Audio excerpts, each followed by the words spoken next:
NewsNation correspondent Kelly Meyer joins us live. And Kelly, President Biden just came back from Europe. Now he is facing questions about a comment he made.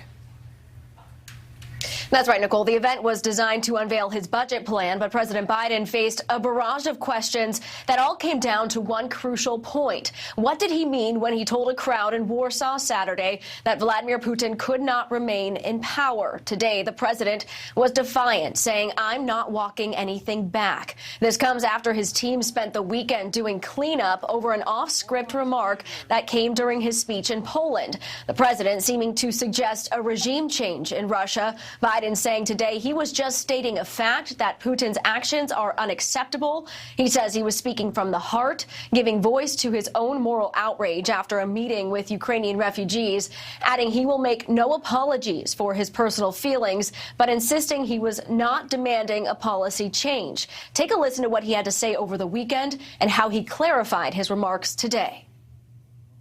For God's sake, this man cannot remain in power. I just was expressing my outrage. He shouldn't remain in power. Just like, bad people shouldn't continue to do bad things. But it doesn't mean we have a fundamental policy to do anything to take Putin down in any way. And Biden was asked if his words complicated efforts to find a diplomatic off-ramp or if it will escalate the situation. He says no to both. He blamed Putin for escalating the war to where it is today, adding if he continues this course, he is going to become a pariah on the world stage. Nicole? All right, Kelly Meyer live in Washington. Thank you for that.